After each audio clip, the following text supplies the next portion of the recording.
রাজধানীতে স্বস্তির বৃষ্টি হলেও কয়েক জেলায় কালবৈশাখী ও বজ্রপাতের তাণ্ডব। গাইবান্ধায় 5 জন সহ 7 জেলায় প্রাণ গেল 13 জনের। বছরে প্রায় 300 প্রাণহানির পরও প্রতিরোধে নেই পরিকল্পনা।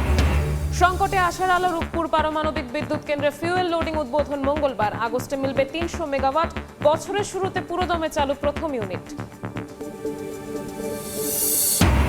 শুল্কমুক্ত গাড়ি পাবেন না এমপিরা। সংসদে বিল পাস। জ্বালানি সংকট নিরসনে 10 সদস্যের কমিটি। জরুরি সেবায় তেল ক্রয়ে থাকবে না রেশনিং, জানালেন প্রধানমন্ত্রী। এবং যুক্তরাষ্ট্রে বাংলাদেশি 2 শিক্ষার্থী হত্যায় দিশেহারা স্বজনরা। জামালপুর মাদারীপুরে গ্রামের বাড়িতে শোক। জড়িতদের দৃষ্টান্তমূলক শাস্তি ও মরদেহ দেশে আনার দাবি।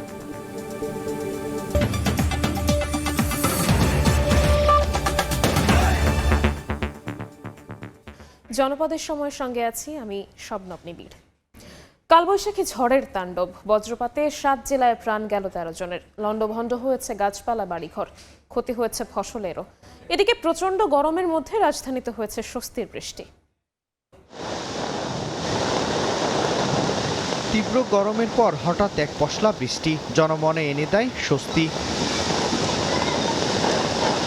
গত কয়েকদিনের প্রচণ্ড তাপপ্রবাহের পর রোববার বিকেলের পর থেকে রাজধানীতে কালো মেঘে ছেয়ে যায় আকাশ। শুরু হয় মুষলধারে বৃষ্টি। গরমের পর আবহাওয়া ঠান্ডা হওয়ায় প্রশান্তি নেমে আসে নগর জীবনে। অনেকদিন গরম ছিল, তারপরে এখন এটা বৃষ্টিটা হওয়ার পরে জনমনে একটা স্বস্তির ব্যাপার এসছে। হঠাৎ করে বৃষ্টি আসলো, অনেক শান্তি পাচ্ছি। কাজে তো সমস্যা হচ্ছে, তারপর একটা প্রশান্তি।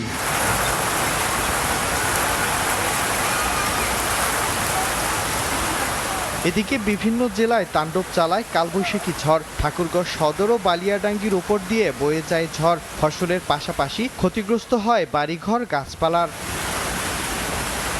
কালবৈশাখীর সঙ্গে হানা দেয় বজ্রপাতও। রোববার বিকেলে বজ্রপাতে গাইবান্ধার সুন্দরগঞ্জেই মারা গেছেন 5 জন। এছাড়া জামালপুরে 2, সিরাজগঞ্জে 2 জন সহ ঠাকুরগাঁও, নাটোর, বগুড়া ও পঞ্চগড়ে মারা গেছেন আরও 4 জন। মিরন আহমেদ, সময় সংবাদ। বজ্রপাতে বছরে প্রায় 300 মানুষের মৃত্যু হলেও দুর্যোগ ঘোষণা কেবল কাগজে কলমেই। প্রতিরোধে নেই আগাম পরিকল্পনা। বিশেষজ্ঞরা বলছেন, নগরায়নের দোহাই দিয়ে গাছ কাটায় বাড়ছে ঝুঁকি। আবহাওয়াবিদ বলছেন, বজ্রধ্বনি পেলেই যেতে হবে ঘরে, তবেই থাকা যাবে নিরাপদ। জেমসন মাহবুবের প্রতিবেদন। বজ্রপাত, মেঘে মেঘে ঘর্ষণের ফলে উৎপন্ন বিদ্যুৎ চমক। বিজ্ঞানের ভাষায় ভূপৃষ্ঠের পানি যখন বাষ্প হয়ে উপরের দিকে উঠতে থাকে, তখন নিচের দিকে ভারী অংশের সাথে জলীয় বাষ্পের সংঘর্ষ হয়, যা প্রাণঘাতী প্রাকৃতিক দুর্যোগ। নগরায়নের দোহাই দিয়ে গাছ কাটার ফলে পড়ছি বজ্রপাতের ঝুঁকিতে। প্রতি বছর দেশে আশঙ্কাজনক হারে বাড়ছে বজ্রপাত। তবে ভয়াবহ বজ্রপাত দেখা যায় মূলত মার্চ থেকে মে মাস পর্যন্ত। কম ভয়াবহ বজ্রপাত দেখা যায় জুন থেকে সেপ্টেম্বরে। হালকা বজ্রপাত দেখা যায় অক্টোবর, নভেম্বর, ডিসেম্বর, জানুয়ারি ও ফেব্রুয়ারিতে। দেশের উত্তর ও উত্তর পশ্চিমাঞ্চল এলাকা মূলত বজ্রপাত প্রবল এলাকার তালিকার উপরে। বজ্র মেঘ দেখা মাত্রই সর্বশক্তি দিয়ে দৌড়ে ঘরে যেতে হবে এবং ঘরে গিয়ে কমপক্ষে সর্বশেষ শব্দ শোনার পরে আপনাকে 30 মিনিট অপেক্ষা করতে হবে। 2018 সাল থেকে চলতি বছরের 18 এপ্রিল পর্যন্ত দেশে বজ্রপাতে মৃত্যু হয়েছে 2440 জনের। এর মধ্যে বেশিরভাগই কৃষক। আহত হয়েছেন 205 জন। বিশ্লেষকরা বলছেন, বিভিন্ন সরকারি বা বেসরকারি অফিসে বজ্রপাত প্রতিরোধের ব্যবস্থা থাকলেও কৃষকদের জন্য নেই বজ্রপাত প্রতিরোধ ব্যবস্থা। কোনদিন শুনছেন যে পল্লী বিদ্যুতের অফিসে বজ্রপাত হয়েছে? তারা তো খুব রিমোট অঞ্চলে কাজ করে, তাদের কাছে নিশ্চয়ই জাদু আছে।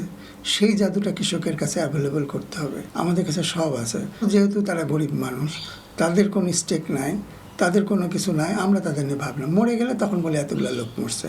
বজ্রপাতে আক্রান্ত ব্যক্তির শরীরে বিদ্যুৎ আছে, এই ভ্রান্ত ধারণায় অনেক ক্ষেত্রে ভয়ে প্রাথমিক চিকিৎসা সেবাটুকু পায় না রোগী। ভ্রান্ত ধারণা থেকে বের হওয়ার পরামর্শ চিকিৎসকদের। আক্রান্ত হয়ে যায় পেশেন্টটাকে লাইফ সেভিং এর জন্য সিপিআর দেওয়া দরকার। বুকের উপরে আমরা হলে হাত একটা হাতে আর একটা রেখে আমাকে চাপ দিতে হয় 2 ইঞ্চি গভীরে। সেক্ষেত্রে হলে তারপরেই 5 থেকে 6 বার দেওয়ার পর আবার মুখ দিয়ে শ্বাসটা দিতে হয়।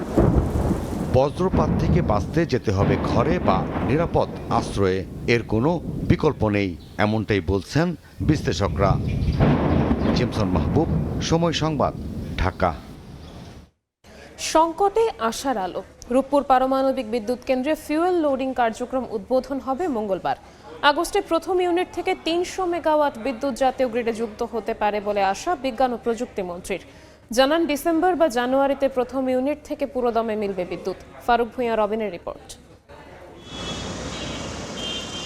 পদ্মা তীরে পাবনার ঈশ্বরদীতে রাশিয়ার সহযোগিতায় চলছে দেশের সবচেয়ে বড় প্রকল্প 2400 মেগাওয়াট ক্ষমতার রূপপুর পারমাণবিক বিদ্যুৎ কেন্দ্রের নির্মাণযজ্ঞ। পরীক্ষামূলক নানা ধাপ পেরিয়ে গত 16 এপ্রিল প্রকল্পটি পেয়েছে জ্বালানি লোডিংয়ের অনুমোদন, যার মধ্য দিয়ে নতুন মাইলফলকের অপেক্ষায় রূপপুর। দেশের প্রথম পারমাণবিক বিদ্যুৎ প্রকল্পটির প্রথম ইউনিটে মঙ্গলবার আনুষ্ঠানিকভাবে শুরু হতে যাচ্ছে ফুয়েল লোডিং কার্যক্রম। আর এই আনুষ্ঠানিকতা সরেজমিনে দেখতে রূপপুরে থাকবেন বিজ্ঞান ও প্রযুক্তি মন্ত্রী, রুশ ঠিকাদার প্রতিষ্ঠান রোসাটমের মহাপরিচালক, আন্তর্জাতিক পরমাণু শক্তি সংস্থা IAEA প্রতিনিধি সহ প্রকল্পের শীর্ষ কর্মকর্তারা। তবে জ্বালানি লোডিংয়ের পরও পেরোতে হবে পরীক্ষামূলক বেশ কিছু ধাপ। এরপর সব ঠিক থাকলে আগস্টের মাঝামাঝিতে জাতীয় গ্রিডে মিলতে পারে রূপপুরের 300 মেগাওয়াট বিদ্যুৎ। পর্যায়ক্রমে চলতি বছরের ডিসেম্বর কিংবা আগামী বছরের জানুয়ারিতে রূপপুরের প্রথম ইউনিট থেকে পুরোদমে বিদ্যুৎ পাওয়ার আশায় নীতি নির্ধারকরা। 15 দিন লাগবে ফুয়েল লোডিংটা, আবার বাকি 15 দিন লাগবে টেস্টিংটা। So all together almost 30 days, 2-4 megawatt করতে করতে it will take around 2 months. Let's say middle of August or 3rd week of August আমরা আল্লাহ চাইতো 300 মেগাওয়াটস বিদ্যুৎ আমরা দিতে পারবো বলে আমরা আশা করছি। End December or first week of January 2027 আমরা 1000+ মেগাওয়াট আল্লাহ চাইতো ন্যাশনাল গ্রিডে দিব ইনশাল্লাহ। এরপর পুরোদমে চলবে দ্বিতীয় ইউনিটকে উৎপাদনে আনার প্রক্রিয়া। নীতি নির্ধারকদের আশা, আগামী বছরই মিলবে রূপপুরের দ্বিতীয় ইউনিটের বিদ্যুৎ। সেকেন্ড রিয়েক্টর যেটা, ওটা ফুয়েল লোডিং শুরু হবে sometime June of 2027। By 2027 August September আমরা পুরোপুরি 2200 মেগাওয়াট আশা করি আল্লাহ চাইতো ইফ গোজ এভরিথিং রাইট দিতে পারবো। নীতি নির্ধারকরা বলছেন, উভয় ইউনিট পুরোদমে উৎপাদনে আসলে দেশে সরবরাহ বিদ্যুতের 10 থেকে 12% যোগান দিতে পারবে রূপপুর। ফারুক ভূঁইয়া, রবিন, সময় সংবাদ, ঢাকা। এমপিদের শুল্কমুক্ত গাড়ি সুবিধা বাতিল করে বিল পাস হয়েছে সংসদে। পুলিশ, ফায়ার সার্ভিসের মতো জরুরি সেবার গাড়ির তেল কেনায় রেশনিং পদ্ধতি থাকছে না বলে জানিয়েছেন প্রধানমন্ত্রী তারেক রহমান। জ্বালানি সংকট নিরসনে সরকারি বিরোধী দলের সমন্বয়ে 10 সদস্যের বিশেষ কমিটি গঠন করেছে সংসদ। রোববার বিকেল 3:30টায় শুরু হয় সংসদ অধিবেশন। 36 বিধিতে দাঁড়িয়ে জ্বালানি সংকটে আইনশৃঙ্খলা বাহিনী যথাযথভাবে দায়িত্ব পালন করতে পারছে না বলে অভিযোগ করেন কুমিল্লার সংসদ সদস্য মনিরুল হক চৌধুরী। পুলিশকে যখন জিজ্ঞেস করেছি, পুলিশ বলেছে আমাদের তেল সংকট আছে, ডিউটির পরিমাণ কমে গেছে। এ সময় প্রধানমন্ত্রী তারেক রহমান বলেন, পুলিশ সহ জরুরি সেবায় নিয়োজিতদের জ্বালানি তেল ক্রয়ে রেশনিং পদ্ধতি বাতিল করেছে সরকার। এই বিষয়টি এরই মধ্যে আমরা অ্যাড্রেস করেছি। পুলিশ সহ এমার্জেন্সি বাহিনী যারা আছে, পুলিশ হোক, অ্যাম্বুলেন্স হোক, ফায়ার ব্রিগেড, এই জাতীয় যারা আছে, তাদের উপর থেকে এই যে এম্বার্গোটা ছিল এটা সরিয়ে নেওয়া হয়েছে। এটা আরো 2 দিন আগে এই সিদ্ধান্তটি আমরা গ্রহণ করেছি। 2 দিন আগে এটি ক্লিয়ার করে দেওয়া হয়েছে। পরে জ্বালানি সংকট নিরসনে সরকারি এবং বিরোধী দলের সমন্বয়ে 10 সদস্যের বিশেষ কমিটি পাশ হয় সংসদে। বিশেষ কমিটি গঠন করা হোক। যারা এই প্রস্তাবের পক্ষে আছেন তারা হ্যাঁ বলুন। এমপিদের শুল্কমুক্ত গাড়ি সুবিধা বাতিল করে members of parliament remuneration and allowances সংশোধনী বিল উত্থাপন করেন আইনমন্ত্রী। সর্বসম্মতিতে সংসদে পাশ হয় বিলটি। বাংলাদেশ জাতীয় সংসদের সদস্যদের জন্য বিদ্যমান শুল্কমুক্ত গাড়ি সুবিধা বিলুপ্ত করার উদ্দেশ্যে এই বিলটি এই মহান জাতীয় সংসদে উপস্থাপন করা হলো। এদিন টেবিলে উত্থাপিত প্রশ্নোত্তর পর্বে সড়ক পরিবহন ও সেতুমন্ত্রী শেখ রবিউল আলম জানান, ফ্যাসিবাদী আমলের মেগা প্রকল্পের অনিয়ম দুর্নীতি নিয়ে তদন্ত চলছে দুদকে। হাসান ওয়ালি, সময় সংবাদ, ঢাকা। প্রকল্প গ্রহণে ব্যয় সাশ্রয়ী হওয়ার নির্দেশনা দিয়েছেন প্রধানমন্ত্রী তারেক রহমান। প্রকল্প জনবান্ধব কিনা বিবেচনায় রাখার পরামর্শ দিয়েছেন তিনি। সচিবালয়ে একনেকের বৈঠক শেষে কথা জানান পরিকল্পনা প্রতিমন্ত্রী জোনায়েদ সাকি। রোববারের একনেক সভায় অনুমোদন পেয়েছে প্রায় 13,500 কোটি টাকার 14টি প্রকল্প। বিগত আওয়ামী লীগ সরকারের আমলে নেয়া মেগা প্রকল্পগুলোর দুর্নীতি নিয়ে ছিল ব্যাপক সমালোচনা। অর্থনীতির নাজুক পরিস্থিতির জন্য দায়ী করা হয় এসব মেগা প্রকল্পকে। অর্থনীতি পুনরুদ্ধারে দায়িত্ব নেওয়ার পর থেকেই সাশ্রয়ী প্রকল্পে মনোযোগী বিএনপি সরকার। রোববার সচিবালয়ে জাতীয় অর্থনৈতিক পরিষদের নির্বাহী কমিটি একনেকের সভায় প্রকল্প নেয়ার ক্ষেত্রে তা জনবান্ধব কিনা বিবেচনার পরামর্শ দেন প্রধানমন্ত্রী। সভা শেষে ব্রিফিংয়ে পরিকল্পনা প্রতিমন্ত্রী জানান, প্রকল্প ব্যয়ের ক্ষেত্রে সাশ্রয়ী হতে নির্দেশ দিয়েছেন সরকার প্রধান। মাননীয় প্রধানমন্ত্রীর নির্দেশটা খুব স্পষ্ট, সেটা হচ্ছে আমাদের সাশ্রয়ী হতে হবে ব্যয়ের দিক থেকে, তাহলে 1 নম্বর। 2 নম্বর হচ্ছে যে ব্যয়গুলো কোন কোন খাতে হচ্ছে সেগুলো যৌক্তিকতা নির্ধারণ করতে হবে। 3 নম্বর হচ্ছে যে প্রকল্পগুলোই নেওয়া হয়েছে সামঞ্জস্যপূর্ণ কতটা। বৈঠকে উত্থাপিত 17টি প্রকল্পের মধ্যে 15টি নিয়ে আলোচনা হয়, আর অনুমোদন পেয়েছে প্রায় 13,500 কোটি টাকার 14টি প্রকল্প। 17টি প্রকল্পের মধ্যে 6টি নতুন প্রকল্প ছিল, 7টি সংশোধনী প্রস্তাব আছে, আর 4টি মেয়াদ বৃদ্ধির প্রশ্ন আছে। 15টি প্রকল্পের অধিকাংশই পাশ হয়েছে, কিন্তু শর্ত সাপেক্ষ কিছু বিষয় আছে, কিছু তদন্তের বিষয় আছে। প্রকল্প বাস্তবায়নে কেন দীর্ঘসূত্রিতা হয় সেটার ব্যাপারে তদন্ত করার জন্য বলা হয়েছে। এছাড়া সচিবালয়ে নতুন ভবন নির্মাণে ভিন্ন প্রস্তাবের কথাও জানান পরিকল্পনা প্রতিমন্ত্রী। ভিন্ন প্রস্তাবনা আছে। মুরসালিন হক জুনায়েদ, সময় সংবাদ, ঢাকা। যুক্তরাষ্ট্রে বাংলাদেশি শিক্ষার্থী জামিল আহমেদ লিমন হত্যাকাণ্ডে জামালপুরে পরিবারের শোকের মাতম। স্বজনরা জানান 17 এপ্রিল থেকে নিখোঁজ ছিলেন লিমন। তার লাশের খণ্ডাংশ উদ্ধারের খবরে কান্নায় ভেঙে পড়েন তারা।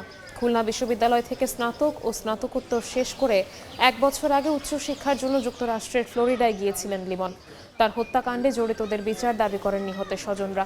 পাশাপাশি দ্রুত লাশ দেশে ফিরিয়ে আনতে সরকারের হস্তক্ষেপ কামনা করেন তারা।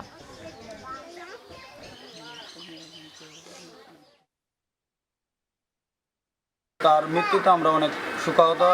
তার সরকারের কাছে এবং বহির্বিশ্বের সরকারের কাছে একটাই আবেদন, তার যে তাকে যেই করছে তার সর্বোচ্চ শাস্তি। আমরা চাই যে আমাদের এলাকার যেটা সম্পদ আমরা হারাই ফেললাম, যাতে যেন এই ধরনের আর অকারেন্স না ঘটে।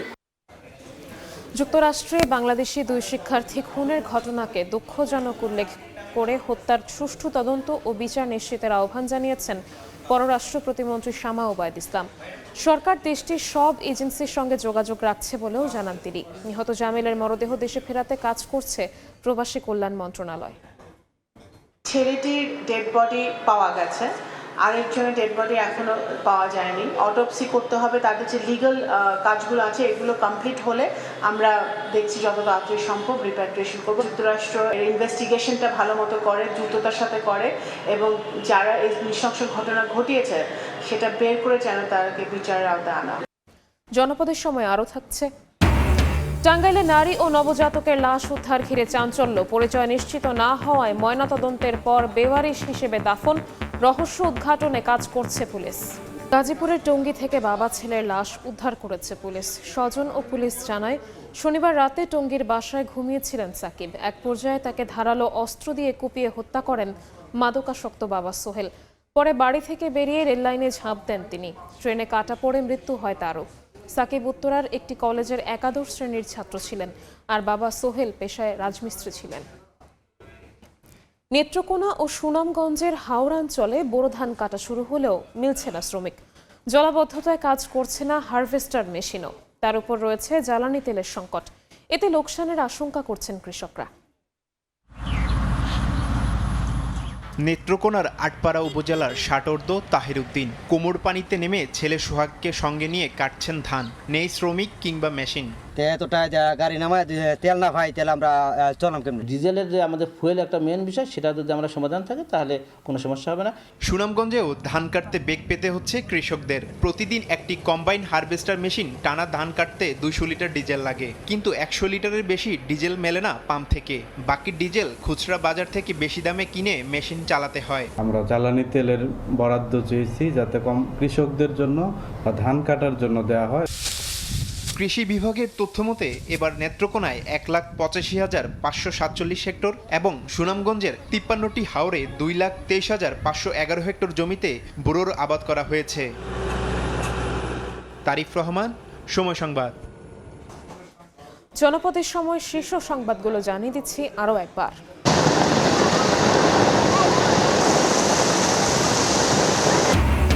ঢাকায় স্বস্তির বৃষ্টি হলেও বিভিন্ন স্থানে ঝড় ও বজ্রপাতের তাণ্ডব। 7 জেলায় প্রাণ গেল 13 জনের।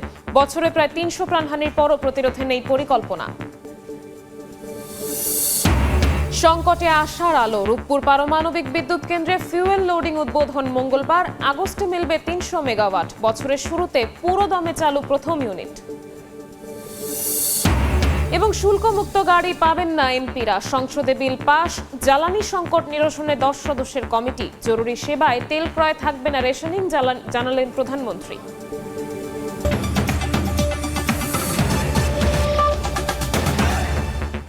এই ছিল জনপদের সময়। এরপর রাতের সময় নিয়ে আসছেন আমাদের সহকর্মী গোলাম রাব্বি। এবার আপনাকে ধন্যবাদ। রাতের সময় নিয়ে আসছি কিছুক্ষণ পর, সঙ্গেই থাকুন সময়।